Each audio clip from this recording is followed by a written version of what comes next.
Fearless Fundraisers, I'm Dawn Lego. It's time to buckle up for a new episode of Raise Nation Radio, the one and only podcast made to inspire fundraisers like you to continue making impact in our communities, building better tomorrows, and exchanging ideas. So whether you're a trailblazer or a seasoned pro, you'll pick up the trends that transform your fundraising. And together, we'll dive into lively conversations and we'll chat with industry-leading fundraisers and thought leaders to explore all those hot button issues and innovative ideas. So stay with us for the next 30 minutes while we inspire you to embrace the future of fundraising. All right, let's get going. I'm so excited that you're joining us again. If you have been with us before, thank you for being a fan and a friend and for listening to all of our episodes. We're in the 90s now, very quickly approaching that 100th episode. I can't wait to have that celebration with all of you. If you're new, well, please check us out. Well, just about everywhere. We are on demand at onecause.com. We stream on 10 different channels. So hopefully we're on your favorite. If we're not, let me know. We'll be sure to get there. And I just love the conversations that we're having. And thank you for making the show such a hit.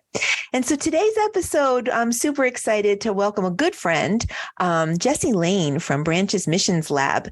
He is the founder. We're going to be getting into some pretty good conversations, which may seem early in the calendar year, but they're not. We're recording this in July, but I assure you they're very timely.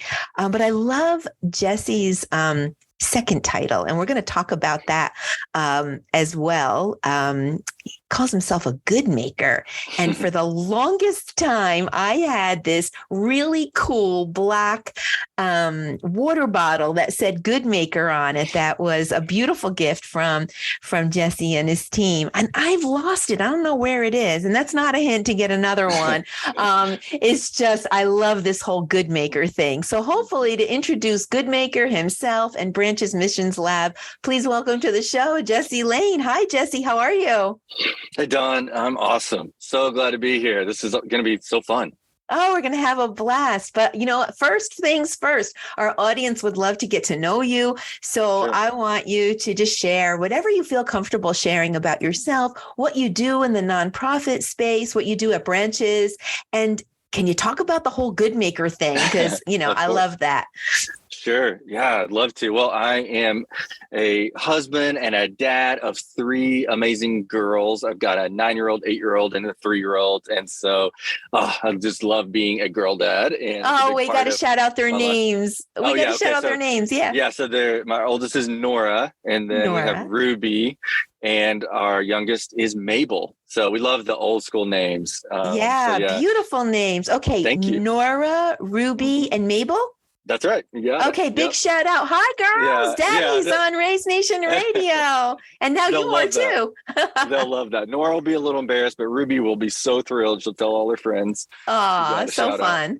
Yeah. So, a big part of my life is being their dad. And we live in Northwest Arkansas around Bentonville and just love it here. And I'm passionate about working with nonprofits and what we call good makers. Good makers, really that name came out of this realization that nonprofits are defined or should be defined by so much more than their tax status. And so while we call them nonprofits, it's almost like we're talking about what they don't do. They, not for profit, and yet they do so much, right? They make good in the world. And so we wanted to speak identity every time we said, we believe names mean a lot. That's, speaking of our daughter's names, we spent literally the entire 9 months coming up with names for them because they have meaning. And the same with what we call nonprofit leaders, we wanted to speak identity into them. And so good makers is what we call nonprofit leaders because they make good and they're making sacrifices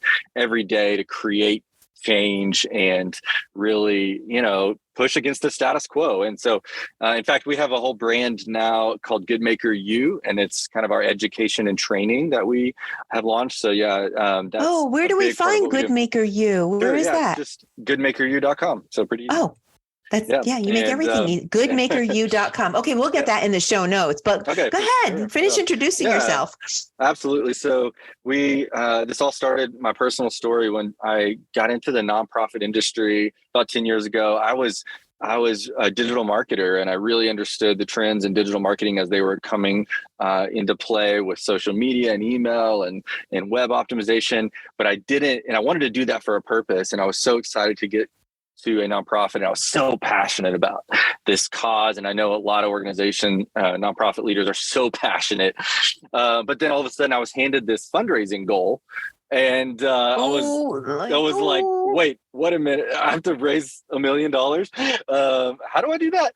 And so I was like, surely, I can figure this out. But I was stressed out about it. And I remember just feeling a lot of fear, right? Just a lot of fear in fundraising, and thinking like I was afraid of being rejected by donors, and afraid of failing in front of my peers and my boss and the board, and just that failure that I really feared, and just fear of just just looking back and feeling like vulnerable, that I didn't know what I was doing. And so I started to kind of hate fundraising right out of the gate, honestly. Heard that story a lot. Yeah. I know. Well, I think a lot of people can relate to that. And and so I'm passionate now because I love fundraising. I've really been able to kind of flip the script and how I see it, how I approach it, and my mindset. And now it's something I love, and I love seeing people go from hating, or maybe not hating, but at least dreading fundraising, to now looking forward to it and feeling confident in it. Because when I see that, it transforms that person. All of a sudden enjoys their work and is more successful, and their organization benefits. And so it's just a massive transformation. So that's what we get to do all the time, especially in our goodmakerU work, is help nonprofit leaders, especially at small or mid-sized organizations. Maybe they don't have a fundraising background or a marketing background, so they don't know all the tricks of the trade and best practices, and yet they've got to raise money to do the good that they want to do and to make good. And so we get to, at goodmakerU, we're training organizations in how to think differently about fundraising. And so we have cohort programs and online courses and a lot of workshops and webinars to do that. And then Branches, like you mentioned, Branches Mission Lab, that's our agency. That's our team of creatives and marketers and fundraisers that will actually do the work, roll up our sleeves and do the work for a nonprofit or beside a nonprofit. And then goodmakerU is our coaching and kind of training brand. So yeah, that's kind of what we do here. And so how did I missed a piece here? How did you get from being a digital marketer to to starting Branches Missions Lab? How did that all happen? So I spent about 5 years at a nonprofit, and then I worked for an agency that worked with nonprofits, and then at a tech company. And after 3 jobs, seeing the nonprofit world from all different angles and realizing the gap, specifically in where digital marketing meets fundraising, because digital marketing has transformed the world, right? Everything is digital, right? And yet fundraisers often were lagging behind. Nonprofits were kind of thinking in an old school way in a lot of ways. And so we created Branches and went kind of all in with Branches about 5 years ago. And that was to fill that gap, is where the digital world meets the fundraising need of a nonprofit, and how to really bridge that gap. And so we've been doing that in lots of different ways for about 5 years. Wow. Okay. Yep. I didn't realize that you had, multiple arms to branches. Yeah. So you have your whole strategic, creative consulting, and then you have your whole university. So you really kind of run the gamut of the services that you offer. And, I have to say, I sometimes host our webinar programs. And after each webinar, we put out a survey. What do you need to see next, right? We always want to know. And if you're listening to this right now, hit me up. Tell me what you need. We'll put content around it, because we're a content first company for sure. The number one response that we always get is, help me with my digital marketing. Hands down. We always get that. Help me with our digital marketing. So this is a very relevant conversation that we're having. Excited to jump into it. So, okay. What month is this? July, right? We're recording this in July. Is anyone thinking about the cold and the holidays, the giving season, and that little day called Giving Tuesday, which happens the day after Thanksgiving? What do you think, Jesse? How many people in our audience right now are listening to this and raising their hand? Oh, yeah, I'm thinking about it. And who's got their hand down saying, oh, yeah, no, not thinking about it yet. What do you think, Jesse? Let's make a prediction. Oh, man, 1 out of 10 are thinking about it. And I applaud them because more need to be thinking about it now. Well, then I'm going to hit you up with the hard question. Okay. Because you're right. We need to think about it at some point.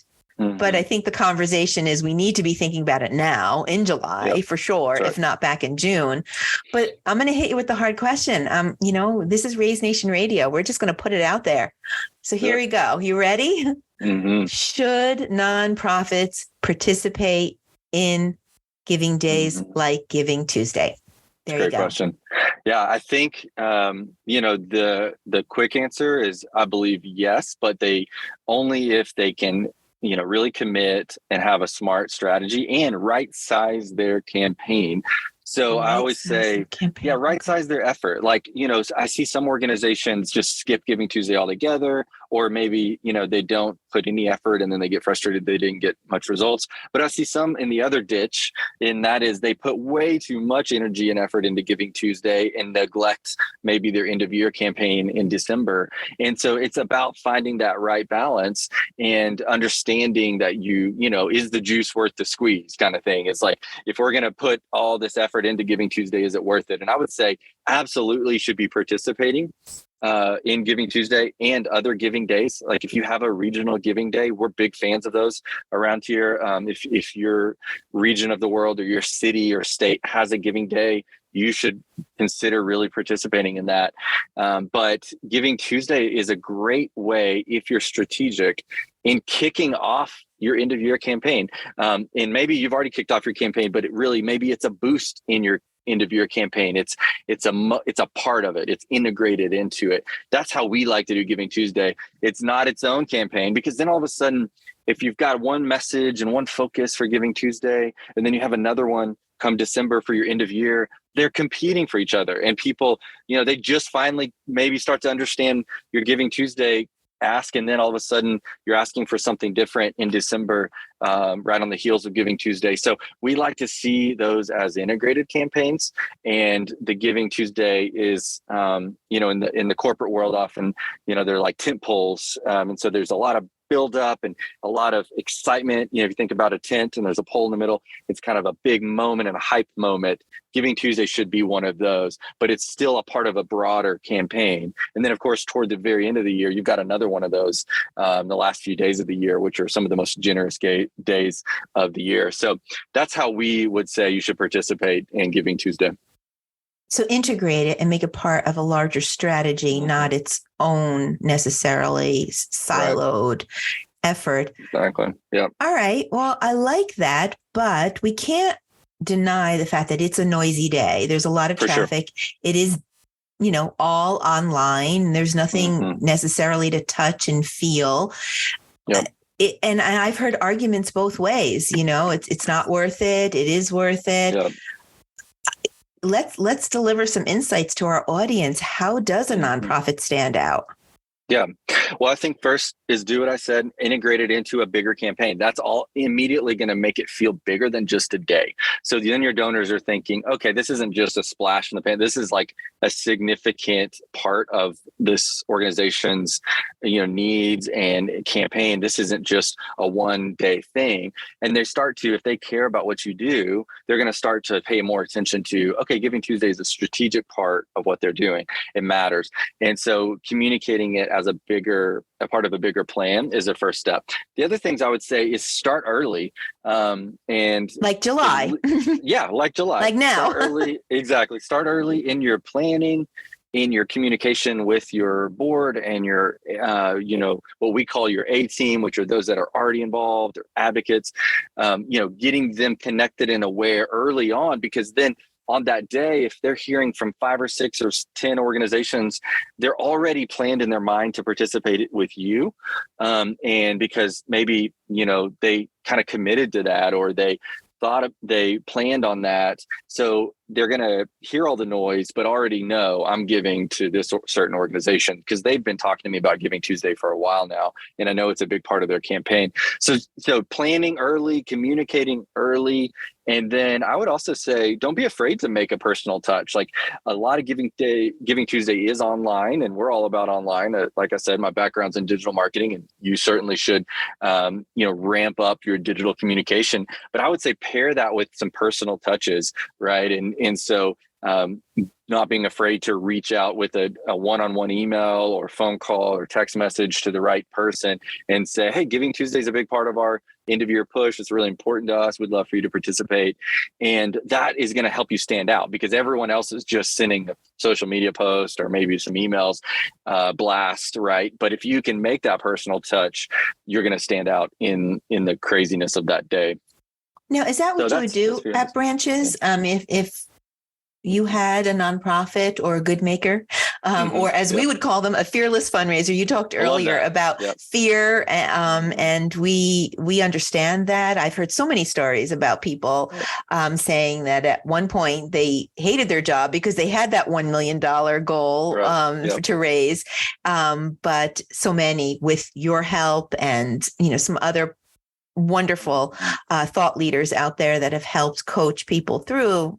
We're embracing it. We're loving it. And then with tools like branches to help can just ease that pain. So we like to call them fearless fundraisers. You call them good makers. We got great names. So what would you do? I'm a nonprofit, a little smaller. I can't, Jesse. I just don't have the bandwidth or the people to make phone calls. Wish I could. Love talking to donors and supporters, but I can't. Help me, Jesse. What are the most important strategies that you're sharing with me to maximize Giving Day? And maybe you could even touch on some of the services and support that you offer, because we all need help sometimes. Yeah, sure. That's a great question. Well, we recently did a master class with a cohort, a small group of nonprofits focused on a Giving Day. Now, this was a regional Giving Day, not Giving Tuesday, but a lot of the strategies apply. Yeah, okay. Totally. It's a very similar type. So, a master class. Let's stop there. What do you define, or what's your version of a master class? Yeah. So this is something that we offer through goodmakerU. It's a fundraising master class where we get a small group of nonprofits together in a cohort, we go through a 60-day program where we teach them how to. Yeah, it's a pretty intensive program, but at the end of it, we see incredible results. So we're walking them through a roadmap that we've developed to maximize a fundraising campaign. So it could be for end of year campaign, a Giving Tuesday campaign, or a Giving Day campaign. And we walk them through both the digital and the personal relationship side of fundraising and merge those together to maximize their fundraising results during that campaign. So, and they're helping one another as a part of the masterclass, and they've got an expert coach, myself or a colleague, guiding them through, helping them with every step of the way. So for 60 days. Yeah. What do you meet, like day, once a week, or we meet once every 2 weeks, but then there's homework and check-ins, sometimes one-on-one separate calls throughout those 2 weeks. And so they're watching videos, they're asking questions, they're working on their emails. And they're feeding off of each other. They're learning peer-to-peer with your guide. Oh, I love this. Wait, so I'm interrupting you left and right here. Where do you find these master classes? Is it part of branches or is it part of goodmakerU? goodmakerU. So do you have another one coming up? We have one that's launching this month, and then another one in the fall, which is perfect timing for end of year. So we'd love to have people. All right, so keep telling about the masterclass. Yeah. So I was just going to say the results that we saw recently are crazy. We saw we had 10 organizations go through it, and on average, they raised 10.3 to be exact, 10.3 times more than the year before at the same Giving Day. So some of the most important strategies, to answer your question, were, I'm listening. Pens out, everybody. It's hard for me to narrow in, but I'm going to rattle through a few here. So one is we always start with mindset and making sure that they're not stuck hitting a ceiling because they're afraid to even invite people in, right? A lot of fundraisers, they feel like they're raising money for themselves. And so they don't want to ask, they don't want to offend. And that's all the wrong way of thinking about it. Instead, they really need to remember that they're raising money to change the world or to change lives, right? And people, want to be a part of those stories. They want to be a part of a bigger story, and inviting them into that, it shouldn't be something you're afraid to do, but you should be excited to. And so that's I can't cover all that in 5 minutes, but that is something that we guide people through, like you all do, where if they're facing that fear, how do we help them have a different mindset, or they have that scarcity mindset of, they've already given this year, I'm afraid to ask them again. Well, if they've given this year, they already have raised their hand to say, I love what you're doing. And they may be able to give a much more significant gift if you just ask and not be afraid to invite them in. So we work with mindset, and that's really important because often that shifts something in their mind and opens up and unlocks opportunity that otherwise just there's no chance of going after. We work on messaging and really making sure the message is clear. That's another hiccup. We always say that the confused mind always says no. So if the confused mind says no, and you share about your nonprofit, and they're still saying, scratching their head saying, what exactly do you do? And how are you going to use my money? If they're still confused, then they're not going to give. They're not going to be a part of it. And especially in the online space, you have to have a concise, clear, compelling message that you can communicate in just a few seconds. And if you don't have that, sadly, a lot of nonprofits are missing that, then people are confused. They may say, sounds interesting, but I don't really understand what you're doing. And so we coach people and help them draft a clear message. And I would just encourage everybody that to spend some time on that. Is your message clear enough that in just a few seconds, people get it and they're excited to participate in it? And if not, you've got some work to do on that. And then we always encourage matching gifts, and everybody in the all the fundraising experts probably say this, but a matching gift is like magic. It motivates everyone involved. There you go. Matching gift magic. All the M's there. Exactly. And it really is. It's amazing. Once you get that matching gift, people are more likely to give and more likely to give more. And so we really walk them through how to get that matching gift. And then one thing that's really unique to Giving Days, and I think applies well to Giving Tuesday, is having what we call an evolving call to action. An evolving call to action means like you shouldn't be asking them to donate to your Giving Tuesday campaign in August, right? That doesn't make sense. It's Giving Tuesday. I'm going to give on that Tuesday. So how do you start to invite people in August, September, October, November, you're right, to your campaign that's months away? Well, you need a call to action. And a lot of people, what do? They do save the date, right? They say, hey, save the date. This is coming up. And whether it's a regional Giving Day or Giving Tuesday, say, don't forget, it's coming up. Give to us. But does anybody actually save the date? Okay, I don't think so. I don't think they do, right? Now, maybe if they're going to your gala, they'll save the date because they got to plan and get a babysitter and they got to get dressed up. They're going to save the date. But if they're just going to give to your Giving Tuesday campaign, they're probably not going to put it in their calendar, right? The true reality. So all of that messaging is not actually resulting in any action because your call to action isn't working. And so we work through other calls to action. By the way, one of our favorites is sign up for a reminder to give. And people will actually do that. They'll think, I want to give on that day, but I might forget. So will you remind me? And it's kind of like a soft commitment. It's not a commitment and it's not a pledge, but it's almost like a soft commitment. I do want to give to you on that Giving Day. Will you remind me? And so once they've said that, for one, you've started to collect commitments of some kind, and you can ask for their phone number. You can ask, have them sign up for an email form, however you want to do that. We find that getting their phone numbers and then texting them a reminder is actually one of the best ways, because the text messages have a very high, read rate, open and read rate. And so if they say you can remind them via text, then don't be afraid to remind them on that day with a short little text message. And so that leads us to another one of my favorite strategies for Giving Day, like Giving Tuesday, is having like a good, instead of like the old, where everybody's calling in and they're having like a telethon moment. do a textathon. So get your board and your staff all around a table, have some good snacks or coffee or whatever, and just text people that asked for that reminder, or friends or family or neighbors. And especially if you have peer-to-peer fundraising happening, this is a great way to reach out and engage people through that text message. Now, you don't want to text random strangers that haven't given you permission to do that, right? I'm talking about relationships and people that have given you, the permission to do that. And so, yeah, those are some of the strategies we're walking through. Textathon.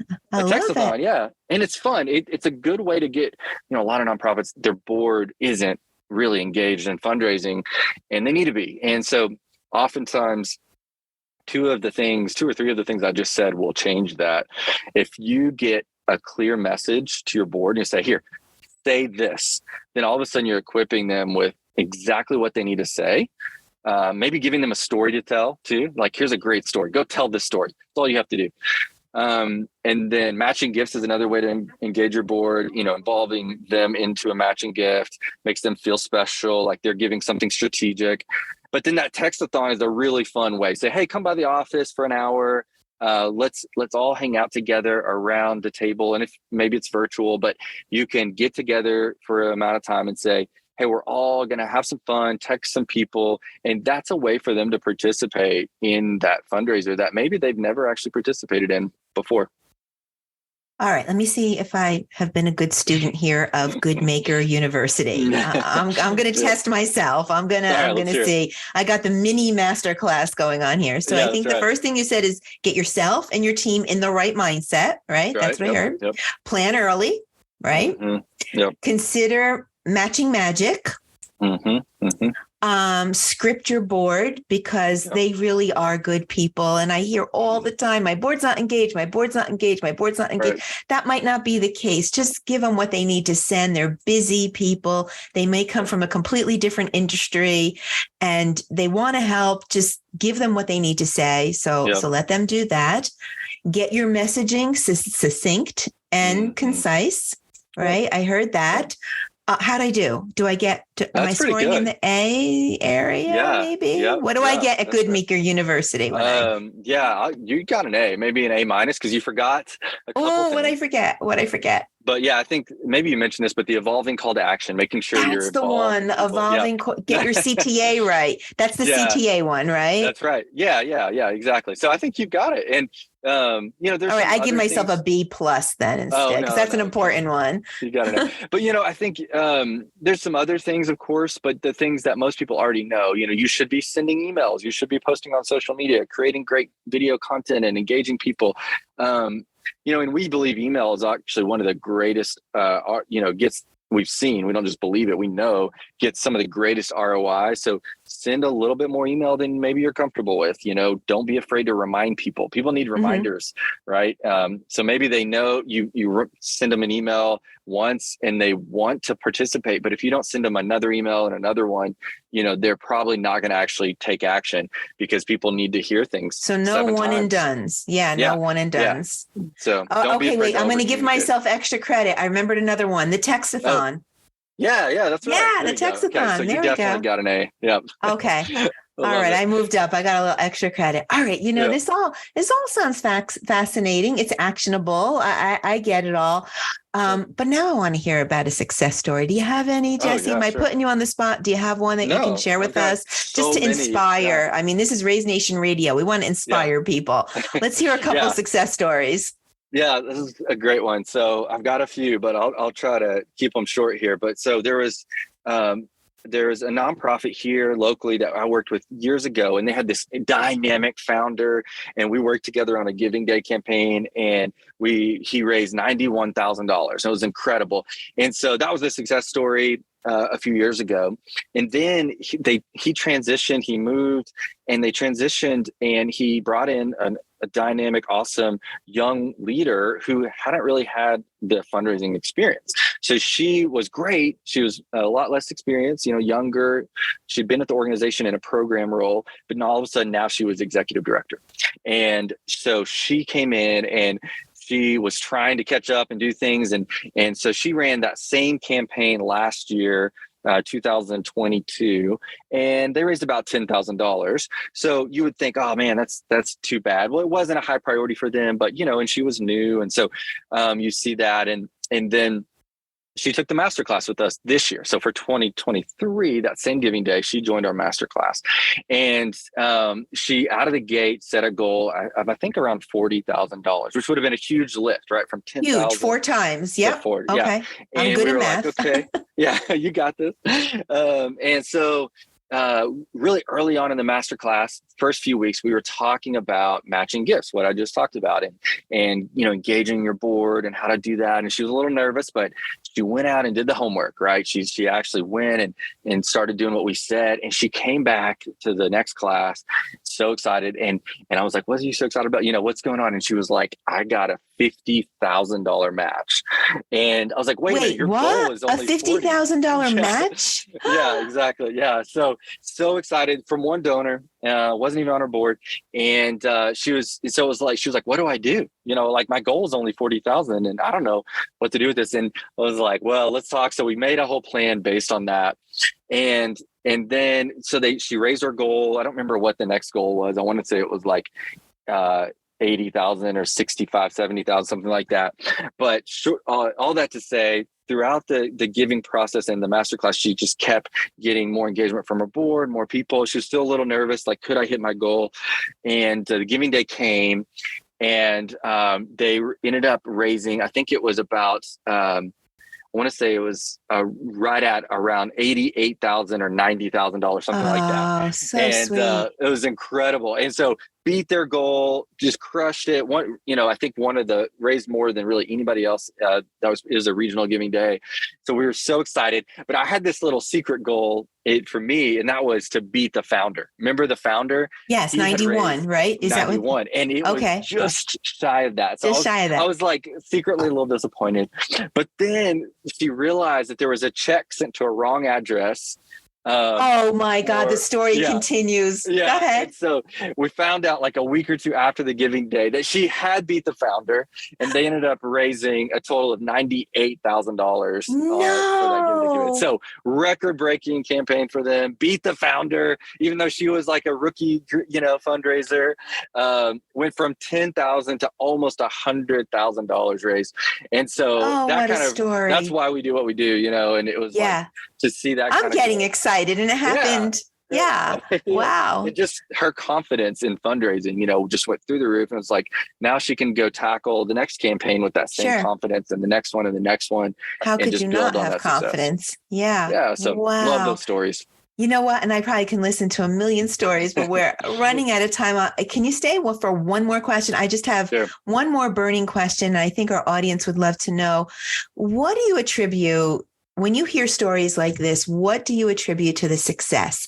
Like that could apply to everyone. What's that thing that you could apply to all of our listeners? Yeah. I know I put you on the spot again, Jesse. I'm sorry. Well, no, it's good. I mean, one of my favorite quotes that I always think about, and I hope this isn't offensive to anybody, but there's an Apple commercial, and I have a marketing background. There's an Apple commercial from decades ago that was famous, and it had this, and I've got this quote hanging up in our office, but it says, the people who are crazy enough to think they can change the world are the ones who do.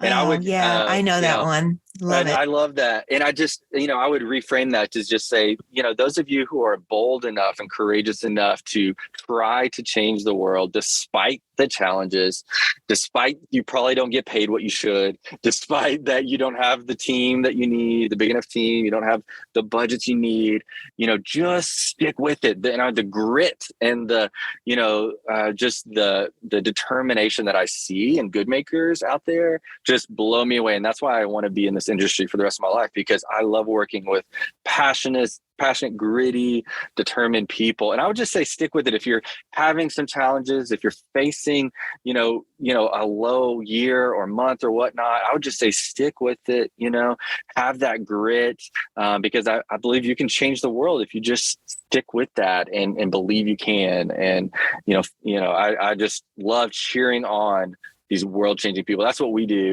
We just like to encourage and cheer on from the sidelines the great work that's happening in good makers around the world.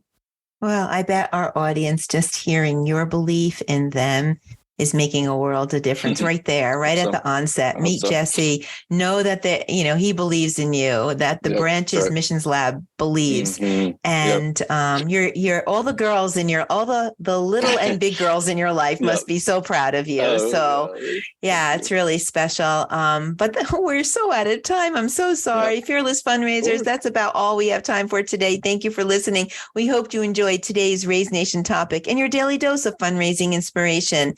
So tune in every week on Thursday for new episode releases. That's Thursday, 12:30 p.m. Eastern Time for all your new episodes. But in the meantime, listen to all 90 plus episodes on Raise Nation Radio, and you can follow the channel that you like best to get notifications about all our new guests since we stream everywhere. And if you're a fundraiser and you're listening to this show, please call me if you'd like to be featured. We'd love to put a spotlight on your mission, because all fundraisers and good makers and fearless fundraisers are doing amazing things to build better tomorrows for our communities. Your stories are awe-inspiring, and we'd love to feature you on Raise Nation Radio. I'd like to thank our sponsor, One Cause, for making this episode possible. One Cause is driving the future of fundraising with easy-to-use digital fundraising solutions that help nonprofits connect with donors. Check it out at onecause.com, and please visit the resource tab for a broad catalog of content that hopefully you'll find very helpful. A huge shout out and thank to my guest, Jesse Lane from Branches Missions Labs. I have a hard time with all those S's, getting them all out together. We'll just say Goodmaker University. I have no problem saying that one. And I think we have a blog from you too on our website that we did in another collaboration. So you have to check that out. We'll get it all on the show notes. I really appreciate just your very expert and authentic voice, Jesse. It's always such a pleasure. Thanks for being with us today. So enjoyed our conversation, but I do have to ask, any last words of inspiration for our audience?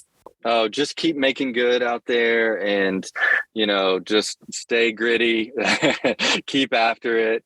And thank you for making the world a better place. Yeah. And how do we find you? It's Goodmakers University and Branches Missions Lab, right? Yeah. I would encourage people to go to goodmakeru.com and learn about an upcoming masterclass. We're going to be doing more, you can find us on Instagram at goodmakerU as well. And so pretty easy to find, and we would love to talk to you. You can, email me personally, and we would love to connect and talk. So that'd be awesome. So find all those links in the show notes, and we'll get it all on the show. I'm loving this masterclass. I've got to check it out. That's pretty cool. Goodmakers University. I'm headed over there now. And you have one coming up, you said, right? Yep, that's right. Yeah, we do. Yeah, we have one coming up that'll be focused on maximizing Giving Tuesday and end of year fundraising. Right. And you're doing it now. You're not doing it in October. That's right. Because this is the time. We just said that. Exactly. Well, I hope all the fearless fundraisers are thinking about Giving Tuesday. If you need help, you know where to find all of us. It'll be in the show notes. Thank you again so much. That is a wrap. Until next time, I'm Dawn Lego. This is Raise Nation Radio. You stay fearless out there.